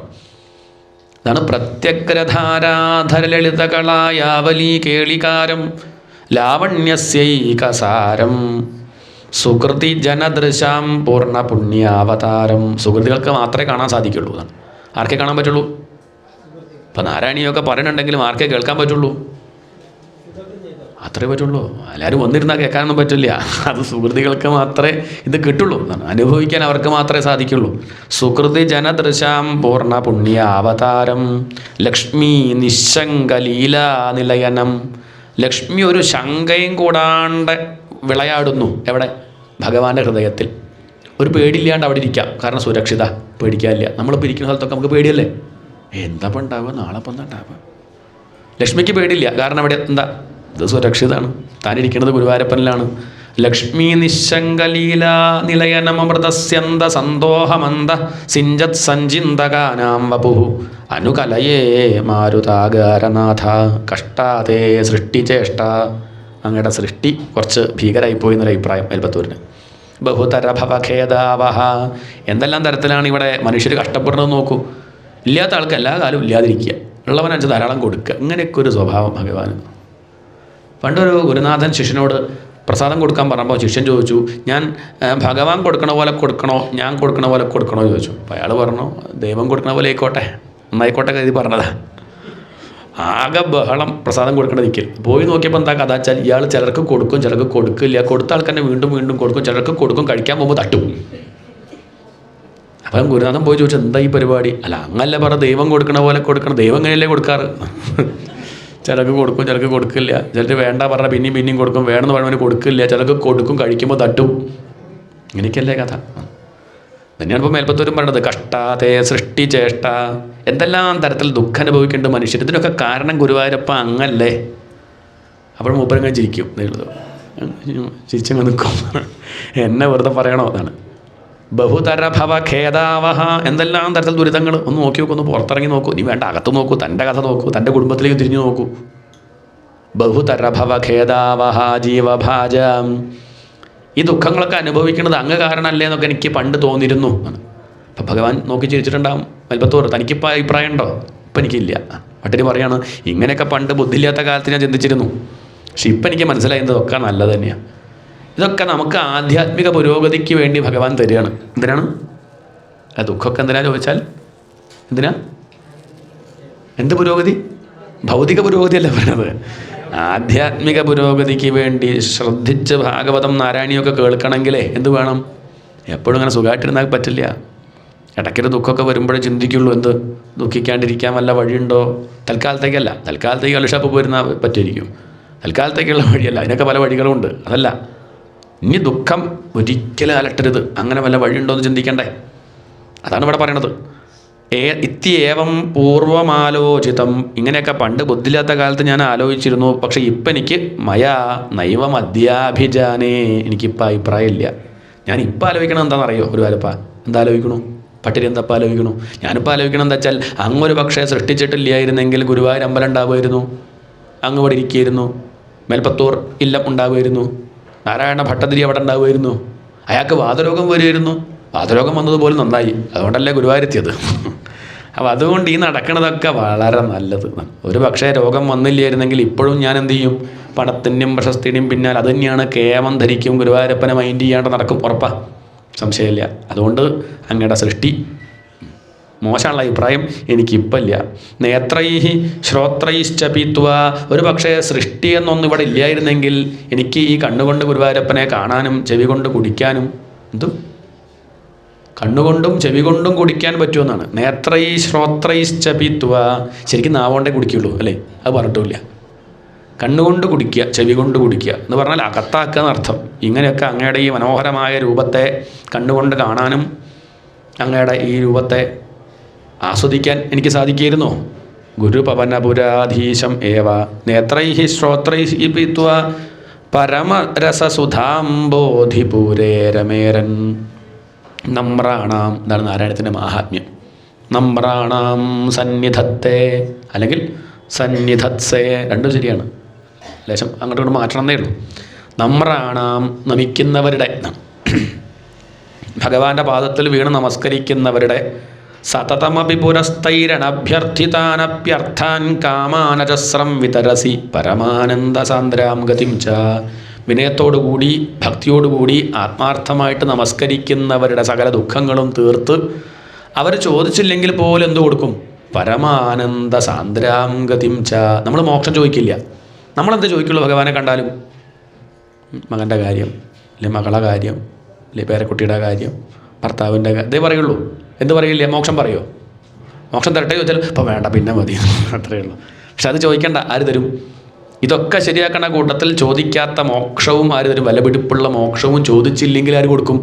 ഭഗവാൻ കൊടുക്കും. അതല്ലേ ഭഗവാന്റെ കാരുണ്യം. ഇത്തം നിശേഷലഭ്യോ നിരവധിക ഫലപാരിജാതോ ഹരേ ത്വം. എന്നാൽ പാരിജാതം എന്നൊരു മരമുണ്ട് കേട്ടോ, ആ ഇന്ദ്രൻ്റെ മുറ്റത്തൊരു മരമുണ്ട്.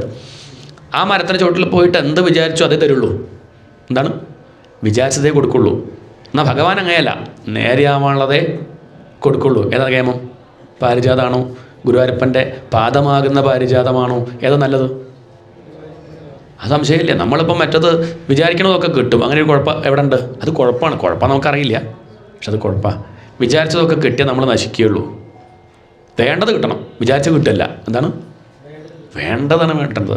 വിചാരിച്ചതൊക്കെ കിട്ടിത്തുടങ്ങി എന്താ കഥ? പണ്ട് രാമകൃഷ്ണദേവനൊരു കഥ പറയും. ഒരാളിങ്ങനെ ബുദ്ധിമുട്ട്, അദ്ദേഹം അങ്ങനെ കാട്ടിലൂടെ സഞ്ചരിക്കുമ്പം ഒരു മരത്തിന് ചോട്ട് പോയിരുന്നു, പാരിജാതമായിരുന്നു. അദ്ദേഹത്തിന് ഇങ്ങനെ തോന്നി, ഇപ്പം കഴിക്കാൻ എന്തെങ്കിലും കിട്ടിയിരുന്നെങ്കിൽ. അപ്പോഴേക്കും കുറച്ച് പേര് ഇഡ്ഡലിയൊക്കെ ആയിട്ട് വരുന്നുണ്ട്, 2 ബക്കറ്റ് സാമ്പാർ, വലിയ ബേസിൽ ഇഡ്ഡലി, സന്തോഷമായി. അതൊക്കെ കഴിച്ചപ്പോൾ അദ്ദേഹത്തിന് തോന്നി കിടക്കാൻ കട്ടിൽ കിട്ടിയിരുന്നെങ്കിൽ. അപ്പോൾ കട്ടിൽ കിട്ടി, 4 പേര് കട്ടിലായിട്ട് വരണു. കിടക്കണ്ടായിരുന്നെങ്കിൽ ഇപ്പം കിടക്ക കിട്ടി. വീശിത്തരാൻ ആളുണ്ടെങ്കിൽ അപ്പോൾ വീശിത്തരാൻ ആൾ വന്നു. കുറച്ച് നേരം ഉറങ്ങി, പിന്നെ അദ്ദേഹം കണ്ണ് തുറന്നു. ഇനി ഇതെങ്ങാനും പാരിജാതമാണോ? സംശയമായി. എന്ത്? അല്ല, വിചാരിക്കണമൊക്കെ കിട്ടുന്നുണ്ടല്ലോ. ഇത് കാടല്ലേ, വല്ല പുലിയും സിംഹവും വന്ന് എന്നെ കടിച്ച് തിന്നുവോ? ആര് വന്നു? ഒരു പുലി ഒരു സിംഹം വന്നു, പിന്നെ പറയണ്ടല്ലോ. ഈ ഒരു കുഴപ്പം ആർക്കുണ്ട്? പാരിജാതത്തിനുണ്ട്. എന്നാൽ ഈ കുഴപ്പം ആർക്കില്ല? ഈ പാരിജാതത്തിന് ഈ കുഴപ്പമില്ല. ചോദിച്ച മുഴുവൻ തരാറില്ല, നല്ലോണം നോക്കിയിട്ട് അയാൾക്ക് കൊടുത്താൽ അപകടമാവില്ലെങ്കിൽ മാത്രമേ കിട്ടുള്ളൂ. ഇപ്പം എന്താ പലതും കിട്ടാത്ത മനസ്സിലായില്ലേ? എന്താണ്? നമ്മൾ ചോദിച്ചാൽ തരില്ല, അർഹതപ്പെട്ടതാണ്, അയാളതുകൊണ്ട് നശിക്കില്ല എന്ന് ഉറപ്പാക്കിയിട്ട് ആര് കൊടുക്കുള്ളൂ? ഗുരുവായൂരപ്പൻ കൊടുക്കുള്ളൂ. അതിനകത്ത് അല്ലാതെ കാണിക്കാൻ മൃഗാസുരൻ്റെ കഥയൊക്കെ പറയും. അർഹതപ്പെടാണ്ട് മേടിച്ചാൽ അതുകൊണ്ട് താൻ ഭസ്മാവുള്ളൂ. അതിനാണ് മൃഗാസുരൻ്റെ കഥ. ഭഗവാനോട് ചോദിക്കുക, വെൽവിഷറാണ് ഭഗവാൻ. തൊണ്ടവേദനയുള്ള കുട്ടി അച്ഛനോട് ഐസ്ക്രീം ചോദിച്ചാൽ വാങ്ങി കൊടുക്കുമോ? അച്ഛൻ എന്താ കൊടുക്കാൻ വയ്യായിട്ടാ, കാശില്ലായിട്ടാ? അങ്ങനത്തെ 10 കട വേണം വാങ്ങി കൊടുക്കാം, പക്ഷെ കൊടുക്കില്ല. എന്താ കാരണം വെച്ചാൽ തൊണ്ടവേദനയാണ്, ആ കുട്ടിക്ക് അപകടമാണ്. ചിലപ്പോൾ അടുത്ത വീട്ടിലെ മാമൻ വാങ്ങിക്കൊടുക്കും, കുട്ടിക്ക് ആ ഫ്ലാറ്റിലെ മാമനെ ഇഷ്ടം.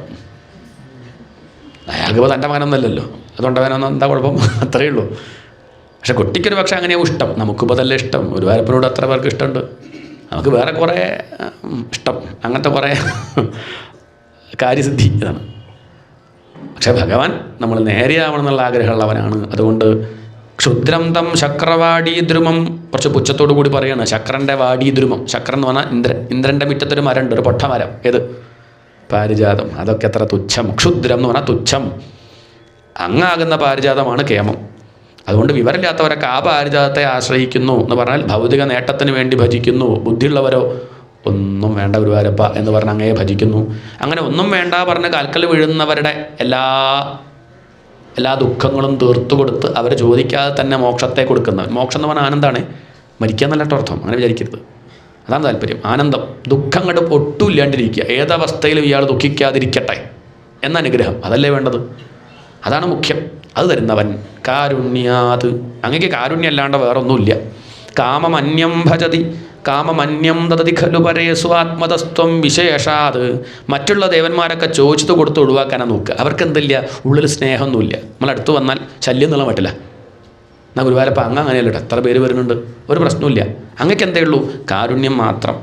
അങ്ങയുടെ പ്രത്യേകത ചോദിച്ചാൽ എന്ത് കൊടുക്കും? ചോദിച്ചത് മാത്രമല്ല, സ്വാത്മത. മറ്റുള്ളവരൊക്കെ കയ്യിലെടുത്ത് കൊടുത്ത് ഒഴിവാക്കും, എന്തെങ്കിലും നക്കാപ്പിച്ച കൊടുത്ത് ഒഴിവാക്കും. അങ്ങെന്ത് കൊടുക്കും? ആത്മത എന്ന് പറഞ്ഞാൽ തന്നെ കൊടുക്കുന്നവൻ. അതാണ് കേമത്തം. നമ്മളൊക്കെ തന്നെ കൊടുക്കുമോ? ഭഗവാൻ അങ്ങോട്ട് വിളിച്ചാൽ ഭഗവാൻ തൻ്റെ അടിമയായിട്ട് വരും. ഞാൻ ഭക്തൻ്റെ ദാസനാണെന്ന് പറയണില്ലേ. അഹം ഭക്തപരാധീന ഹി അസ്വതന്ത്ര ഇവ ദ്വിജ. ദുർവാസാവിനോട് പറയുന്നുണ്ട്, ഞാൻ അംബരീഷൻ്റെ ദാസനാണ്, അടിമയാണ്. എനിക്കങ്ങനെ പ്രത്യേകിച്ചൊന്നും ചെയ്യാൻ സാധിക്കില്ല. അംബരീഷൻ എന്താ പറയണത് വെച്ചാൽ ചെയ്യാന്നല്ലാതെ എനിക്കെന്തില്ല, എനിക്ക് വേറൊന്നും ചെയ്യാനില്ല. അതാണ് ഭഗവാന്റെ പ്രത്യേകത. ബാക്കിയുള്ളവരൊക്കെ കയ്യിലുള്ളതൊക്കെ ലേശം ലേശം കൊടുത്തും എല്ലാം ഒഴിവാക്കും. പക്ഷെ അങ്ങ് കാരുണ്യം കൊണ്ട് തന്നെ കൊടുക്കുന്നവനാണ്. സ്വാത്മതസ്ത്വം വിശേഷാത് ഐശ്വര്യാദീശതേന്യേ ജഗതി പരജനേ സ്വാത്മനോവി ഈശ്വരസ്ത്വം ത്വയ്യുച്ചൈഃ ആരമന്തി പ്രതിപദമധുരേ ചേതനാഃ സ്ഫീതഭാഗ്യാഃ ത്വം ചാത്മാരാമ. എന്നാൽ അങ്ങയ്ക്ക് ആരുടെ ആവശ്യം? ഭക്തന്മാരുടെ ആവശ്യമുണ്ടോ ഭഗവാന്? ഉണ്ടോ? ഫാൻസ് ആവശ്യമുണ്ടോ ഭഗവാൻ? എന്തിനും ഭക്തന്മാർ. അതങ്ങനെയാണ്. ഭഗവാന് നമ്മളൊന്നും ആവശ്യമില്ല, എന്നാലും നമ്മളോട് ആർക്ക് സ്നേഹമുണ്ട്? ഭഗവാന് കാരുണ്യമുണ്ട്. അതാണ് ഭഗവാന്റെ പ്രത്യേകത. അങ്ങ് ആരെയും ആശ്രയിക്കുന്നില്ല എന്നുള്ളതാണ് അങ്ങയുടെ കേമത്തം. ഏവേത്യതുല ഗുണഗണാധാര ശൗരേ നമസ്തേ. മറ്റുള്ള ദേവന്മാരൊക്കെ നമ്മൾ ഈശ്വരൻ ഭഗവാൻ എന്നൊക്കെ പറയുമെങ്കിലും അത് വാസ്തവത്തിൽ അവർക്ക് ചേരുന്നില്ല. നമ്മളങ്ങനെ പറയുന്നേ ഉള്ളൂ. ഐശ്വര്യം ശങ്കരാദീശ്വര വിനിയമനം വിശ്വതേജോഹരാണാം തേജസ്സംഹാരി വീര്യം വിമലമപി യശോ നിസ്പൃഹൈശ്ചോപഗീതം അംഗാസംഗ സദാ ശ്രീരഖിലവിതസിനക്വാപിതേ സംഘവാർത്ത. ഇവിടെ പല ദേവന്മാരും ഉണ്ട്. ഇവിടെ ദേവന്മാരെന്ന് ഉദ്ദേശിക്കുന്നത് പണമുള്ളവൻ, പ്രശസ്തിയുള്ളവൻ എന്നൊക്കെ അർത്ഥത്തിലാട്ടോ. സൗന്ദര്യമുള്ളവൻ, വല്ല കുലമഹിമയിൽ അഭിമാനിക്കുന്നവൻ, ഇങ്ങനെയുള്ളവരെയാണ് ദേവന്മാരായിട്ട് കണക്കാക്കുന്നത്. പക്ഷെ പറയുമ്പോൾ ശങ്കരാദീശ്വരന്മാർ എന്നൊക്കെ പറയും. അത് നമുക്ക് അങ്ങനെ മനസ്സിലാക്കാവും. കാരണം ഈശ്വരൻ ശിവൻ മോശമാണ്, സുബ്രഹ്മണ്യം മോശമാണ്, അങ്ങനെയല്ല എടുക്കേണ്ടതെന്ന് അർത്ഥം. പറഞ്ഞു വരുമ്പം മേൽപ്പത്തൂരൊരു വിഷ്ണു ഭക്തനാണ്, വൈഷ്ണവനാണ്. അപ്പോൾ അതുകൊണ്ട് അദ്ദേഹം ആ മട്ടിലാണ് പറയുക. പക്ഷെ നമ്മൾ ധരിക്കേണ്ടത് ഇങ്ങനെ വേണം. മറ്റുള്ള ദേവന്മാരെയൊക്കെ നമ്മൾ കേവന്മാരാണെന്ന് പറയും. പണമുള്ളവൻ, പ്രശസ്തിയുള്ളവനൊക്കെ നല്ലത് തന്നെ, അവരൊക്കെ ആദരിച്ചോളൂ, കുഴപ്പമൊന്നുമില്ല. പക്ഷെ അവർ പൂർണ്ണരാന്ന് വിചാരിക്കേണ്ട, ഗുരുവായൂരപ്പൻ്റെയും മുകളിലാന്ന് വിചാരിക്കേണ്ട. ചിലപ്പോൾ അവരും നമ്മളെന്ത് പറയും, ഭഗവാൻ എന്നൊക്കെ വിളിക്കുകയായിരിക്കുമല്ലേ, ഇല്ലേ? അങ്ങനെയൊക്കെ വിളിക്കില്ലേ? ശരിക്കും പറഞ്ഞാൽ ആ പേര് ആർക്കേ ചേരുള്ളൂ? അത് അങ്ങയ്ക്ക് മാത്രമേ ചേരുള്ളൂ, ഭഗവാൻ എന്നുള്ള പേര്. പക്ഷെ മറ്റുള്ളവരെ അങ്ങനെ വിളിക്കാറുണ്ട്. ഇപ്പോൾ നമ്മളുടെ പേരൊക്കെ വയ്ക്കുമ്പോൾ എന്തെങ്കിലുമൊക്കെ വെക്കില്ലേ? ഭാഗവതം പറയുന്നവർക്കൊക്കെ പേര് കൊടുക്കും. ചില സപ്താഹം കഴിഞ്ഞാൽ അങ്ങനെ ഭാഗവത ശിരോമണി, ഭാഗവത തിലകം, ഭാഗവത എന്താ, ഭാഗവത ഹംസം, ഭാഗവത എന്തൊക്കെ ചൂടാമണി, അങ്ങനെയൊക്കെ വെക്കില്ലേ? ഇതൊക്കെ ചേരുമോ? ചേരുമല്ലോ എന്നൊക്കെ വേറെ വിഷയം. ഒരു അലങ്കാരത്തിൽ ചേരുമോ നോക്കിയിട്ടാണ് വെക്കുക ആണോ? അല്ല, അത്രയേ ഉള്ളൂ. ഇങ്ങനെയൊക്കെ പലരും വെക്കുന്നുണ്ട്. പക്ഷെ ശരിക്കത് ചേരുക ആർക്കാ? ഭഗവാൻ എന്നൊക്കെ പറഞ്ഞ് പലരും പറയാറുണ്ട്. പക്ഷേ ശരിക്കും ഈ ഭഗവാൻ എന്നുള്ള പേര് ചേരുക അങ്ങയ്ക്ക് മാത്രമാണ്. അതാണ് തദ്വാതാകാരവാസിൻ മുരഹര ഭഗവത് ശബ്ദ മുഖ്യാശ്രയോസി. ഈ ഭഗവത് ശബ്ദം മുഖ്യമായി ആശ്രയിക്കുന്നത് അങ്ങയെ മാത്രമാണ്. ബാക്കിയുള്ളവരൊക്കെ ഭഗവാൻ, ഇന്ദ്രൻ, ഇന്ദ്രദേവൻ എന്നൊക്കെ വിളിക്കാം, വരുണദേവൻ എന്നൊക്കെ വിളിക്കാം, അവർക്ക് ഈ ചൈതന്യം കിട്ടുന്നത് എവിടുന്ന്? അത് വാടകയ്ക്ക് എടുക്കുക. കൃഷ്ണൻ്റെ അടുത്ത് നിന്ന്, ഗുരുവായൂരപ്പൻ്റെ അടുത്ത് ഇങ്ങോട്ട് വാടകയ്ക്ക് എടുത്ത് ശോഭിക്കുക. ചന്ദ്രൻ ശോഭിക്കും പോലെ. ചന്ദ്രന് വലിയ കഥയൊന്നുമില്ല. ചന്ദ്രൻ എവിടുന്നാണ് കിട്ടിയത്? ചന്ദ്രൻ സൂര്യൻ്റെ അടുത്ത് കടം വാങ്ങിയതാണ്. സൂര്യൻ ഗുരുവായൂരപ്പൻ്റെ അടുത്ത് കടം വാങ്ങിയതാണ്. ഈ ഭഗവാൻ ശോഭിക്കുന്നില്ലെങ്കിൽ തത്ര സൂര്യോ ഭാതി, സൂര്യൻ പ്രകാശിക്കില്ല. ചന്ദ്രതാരകം, ചന്ദ്രൻ പ്രകാശിക്കില്ല, നക്ഷത്രങ്ങൾ പ്രകാശിക്കില്ല, അഗ്നിക്ക് ചൂടുണ്ടാവില്ല. ആരില്ലെങ്കിൽ ഭഗവാന്റെ കാരുണ്യം ഇല്ലെങ്കിൽ, ഭഗവാൻ ശക്തി കൊടുക്കുന്നില്ലെങ്കിൽ. ഇനി നമുക്ക് തന്നെ ഇപ്പോൾ കണ്ണ് കാണാൻ പറ്റണം വെച്ചാൽ ആര് വേണം? ഭഗവാൻ വേണ്ടേ? ബോധം വേണ്ടേ? ഭഗവാൻ എന്നുള്ളത് ഇപ്പം അങ്ങോട്ട് മാറ്റി ബോധം അല്ലെങ്കിൽ കാണാൻ പറ്റുമോ? കണ്ണുണ്ടായിട്ട് കാര്യമുണ്ടോ? കണ്ണെന്നുള്ള ഗോളകം ഉണ്ടായിട്ട് കാര്യമൊന്നുമില്ല. കാണണമെങ്കിൽ ആ ഒരു ശക്തി വേണ്ടേ? അത് ഇവിടുന്ന് കിട്ടി. ചെവിക്ക് കേൾക്കാൻ പറ്റുമോ ഭഗവാനില്ലെങ്കിൽ? മൂക്കിന് വാസനിക്കാൻ പറ്റുമോ? സാധിക്കില്ല. അപ്പം അതുകൊണ്ട് മുഖ്യം ഈ ഭഗവാൻ തന്നെയാണ്. ഇനി കണ്ണും മൂക്കും നാക്കും ചെവിയും തൊക്കും ഇല്ലെങ്കിൽ ആരുണ്ട്? ബോധമുണ്ട്. ബോധം ഒരിക്കലും ഇല്ലാണ്ടാവില്ല. മരിച്ചു പോയാൽ ആരും പോവില്ല, ബോധം ഓഫാവില്ല. ഇതാണ് ഉണ്മയ്ക്കൊരു മാറ്റം ഒരിക്കലും ഉണ്ടാവില്ല. മറ്റുള്ളതൊക്കെ ശരീരത്തിൻ്റെ വേറൊരു പേരാണെന്ത്? മരണം. അത് മരിച്ചുകൊണ്ടിരിക്കുകയല്ലേ. ബാല്യം മരിച്ചില്ലേ, യൗവനം മരിച്ചില്ലേ, വാർദ്ധക്യം മരിക്കുമ്പോൾ നമ്മൾ പേപ്പറിൽ കൊടുക്കും, അത്രയേ ഉള്ളൂ. മറ്റൊക്കെ അങ്ങനെ കൊടുത്താൽ മതി, ഈ ബുദ്ധിമുട്ടില്ല. അതാണ്, അത്രയേ ഉള്ളൂ. ഇത് മാറില്ല എന്നർത്ഥം. അതുകൊണ്ട് ഈ ഭഗവാൻ എന്നുള്ള ശബ്ദം വാസ്തവത്തിൽ ചേരുക അങ്ങയ്ക്ക് മാത്രമാണ് എന്ന് പറഞ്ഞ ഒന്നാമത്തെ ദശകം ഗുരുവായൂരപ്പൻ്റെ മുന്നിൽ ആര് സമർപ്പിക്കുന്നു? പട്ടേരി സമർപ്പിക്കുകയാണ്. അങ്ങനെ ഓരോ ദിവസം ഓരോ ദശകം എന്നുള്ള മട്ടിൽ അങ്ങനെ രണ്ടാമത്തെ ദശകം ഭഗവാന്റെ രൂപത്തെ വർണ്ണിക്കുകയാണ്. തൊട്ട് മുമ്പെന്ന് വർണ്ണിച്ചു. തത്തേ പ്രത്യഗ്രധാരാധര ലളിത കളായാവലി കേളികാരം എന്നൊന്ന് ചുരുക്കി പറഞ്ഞു. നീലമേഘ ശ്യാമളനാണ് അങ്ങെന്ന് പറഞ്ഞെങ്കിലും ഗുരുവായൂരപ്പന് തോന്നി അത് പറഞ്ഞാൽ പോരാ പട്ടേരി, എനിക്ക് ഇത്രയൊക്കെ പറയാൻ കഴിവുണ്ടായിട്ട് ഇങ്ങനെ ഒരു ശ്ലോകത്തിൽ അങ്ങനെ ചുരുക്കി പറഞ്ഞാൽ പറ്റുമോ? ഒന്ന് വിസ്തരിച്ചൂടെ എന്ന് ഗുരുവായൂരപ്പൻ ചോദിച്ചിട്ടുണ്ടാവാം. അങ്ങനെ പിറ്റേ ദിവസം ഒരു ദശകം മുഴുവൻ സൗന്ദര്യോത്തരതോപി സുന്ദരതരം ത്വദ്രൂപം ആശ്ചര്യതോപ്യാശ്ചര്യം ഭുവനേ ന കസ്യ കുതുകം പുഷ്ണാതി വിഷ്ണോ വിഭോ സൂര്യസ്പർദ്ധി കിരീടമൂർധ്വതുലക പ്രോദ്ഭാസി ബാലാന്തരം കാരുണ്യാകുലനേത്രം ആർദ്രഹസിതോല്ലാസം സുനാസാപുടം. ഇങ്ങനെ സൂചി കുത്താൻ സ്ഥലം കൊടുക്കാതെ മേൽപ്പത്തൂർ ആരെ വർണ്ണിക്കും? ഗുരുവായൂരപ്പനെ കേശാദിപാദം അദ്ദേഹം വർണ്ണിക്കുന്നത് രണ്ടാം ദശകം. മൂന്നാം ദശകമായപ്പോഴേക്കും അദ്ദേഹത്തിന് വേദന വന്നു, രോഗത്തിൻ്റെ ആ ഒരു തീവ്രത കൂടി. അപ്പോഴാണ് പഠന്തോ നാമാനി പ്രപദഭരസിന്ധൗ നിപതിത സ്മരന്തോ രൂപം തേ വരദ. ആ ദശകത്തിൽ വരദ വരദ എന്ന് ആവർത്തിക്കും. വിഷമം കൊണ്ട് പറയാണ്, ഇവിടെ പൂന്താനൊക്കെ ഓടി നടക്കുകയാണ് നാമം ജപിച്ചിട്ട്. എൻ്റെ കഥ കണ്ടില്ലേ, ഞാൻ ഏങ്ങി വലിച്ച് നടക്കുകയാണ്. അങ്ങയുടെ ഭക്തനായ എനിക്കിങ്ങനെ ദുഃഖം വന്നാൽ അങ്ങയ്ക്കല്ലേ കുറവ്? ഇനി ആരും അങ്ങയെ ഭജിക്കാണ്ടേ കൂട്ടോ, ഗുരുവായൂരപ്പ ചീത്തപ്പേരുണ്ടാവും.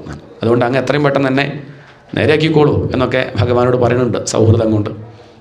അങ്ങനെ വന്ന് അവസാനം അദ്ദേഹം പറയും, ഗുരുവായൂരപ്പ എനിക്കിപ്പോൾ ഒരു മോഹമില്ല, എൻ്റെ ഈ മോഹം ഇല്ലാണ്ടിയാക്കിയാൽ മതി. ഏത് മോഹം? ഹീ മേ ദേഹമോഹം. ഈ വാതരോഗം എന്നുള്ള വിഷമം ഉണ്ടാവുന്നത് ദേഹം ഞാൻ എന്നുള്ള വിചാരം കൊണ്ടല്ലേ. അതുകൊണ്ട് ഈ വാതരോഗം പോയാൽ വേറൊരു രോഗം വരില്ലേ? ദേഹം ഞാനെന്നുള്ള വിചാരം ഉണ്ടെങ്കിൽ എപ്പോഴും രോഗങ്ങൾ വന്നുകൊണ്ടിരിക്കും. അതുകൊണ്ട് എനിക്ക് ഈ വലിയ രോഗത്തെ ഇല്ലാണ്ടിയാക്കണം. ഈ ദേഹമാണ് ഞാനെന്ന അജ്ഞാനം ആകുന്ന രോഗത്തെ ഇല്ലാണ്ടിയാക്കി അനുഗ്രഹിക്കുമോ എന്നാണ് അവസാനം മേൽപ്പത്തൂർ പറയണത്. ഇനി അവസാനം മേൽപ്പത്തൂരൊക്കെ എഴുതി ഭഗവാന് സമർപ്പിച്ചു. ഭഗവാൻ ചോദിച്ചു, എന്താ പട്ടേരി ഇതിന് പേരിട്ടത്? അങ്ങനെ പേരൊന്നും ഇട്ടില്ല, അങ്ങത് വെച്ചോളൂ, ഞാൻ അങ്ങയ്ക്ക് വേണ്ടി സമർപ്പിക്കുകയാണ്. അല്ല, ഇങ്ങനെ എഴുതിയത് കൊണ്ട് അങ്ങ് വല്ലതും ഉദ്ദേശിക്കുന്നുണ്ടോ?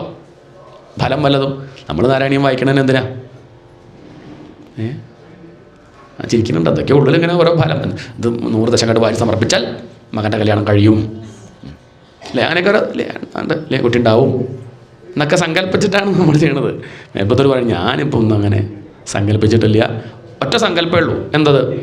ത്വത്പ്രസാദായ ഭൂയാത്. അങ്ങ് സന്തോഷിക്കുക എന്നല്ലാതെ അതിലപ്പുറം ഒന്നും ഞാൻ ചിന്തിച്ചിട്ടില്ല. ഇതാണ് ശരിക്കുള്ള ഭക്തി. തുടക്കത്തിലൊക്കെ മേൽപ്പത്തൂർ വാതരോഗം മാറാമെന്നൊക്കെ പറഞ്ഞിട്ടുണ്ടാവാം. അതുപോലെ തുടക്കത്തിലൊക്കെ നമ്മളും അത് വേണം ഇത് വേണമെന്നൊക്കെ പറഞ്ഞോളൂ. കുറച്ച് കഴിഞ്ഞാലെങ്കിലും ഒന്ന് വിട്ടൂടെ? കുറച്ച് കഴിഞ്ഞാലെങ്കിലും ഇനി ഞാൻ അങ്ങനെ ഒന്നും ആഗ്രഹിക്കില്ല, ഇനി ഞാനൊന്നും ചോദിക്കില്ല. ചോദിച്ചുകൊണ്ടൊക്കെ ബുദ്ധിമുട്ടായിട്ടുള്ളൂ, മനസ്സിലാക്കി. ഇനി ഞാൻ ഒന്നും ചോദിക്കില്ല. ഇനി ചോദിക്കാച്ചതേ പറയുള്ളൂ. എന്തിനാപ്പോൾ ചെയ്യണമെന്ന് ചോദിച്ചാൽ ഉത്തരം ഒന്നേ ഉള്ളൂ, ത്വത്പ്രസാദായ ഭൂയാത്. അങ്ങ് സന്തോഷിക്കുക എന്നല്ലാതെ വേറൊന്നും ഞാൻ ആഗ്രഹിക്കുന്നില്ല എന്ന മട്ടിലേക്ക് ഉയരണം. അതാണ് മേൽപ്പത്തൂരിൻ്റെ കഥ കാണിച്ചിരുന്നത്. പിന്നെ അദ്ദേഹം 84 വയസ്സ് വരെ സ്വസ്ഥമായിട്ട് കഴിഞ്ഞു. രോഗം മാറി. അഗ്രേ പശ്യാമി ചൊല്ലിക്കഴിഞ്ഞ് അദ്ദേഹം നോക്കുന്ന സമയത്ത് അദ്ദേഹത്തിൻ്റെ പ്രശ്നങ്ങളൊക്കെ പോയിട്ടുണ്ട്. പിന്നെ അദ്ദേഹം കുറേ കാലം ജീവിച്ചു. 87-ആം വയസ്സിലാണ് അദ്ദേഹം നാമം ജപിച്ചും കൊണ്ട് സ്വസ്ഥമായിട്ട് ശരീരം ഉപേക്ഷിച്ചു എന്നൊക്കെയാണ് അദ്ദേഹത്തിൻ്റെ കഥ. അങ്ങനെയൊക്കെ ആവാൻ നമുക്കും സാധിക്കട്ടെ ഈ ഒരു ദിവസം. അതൊക്കെ ഓർക്കുക.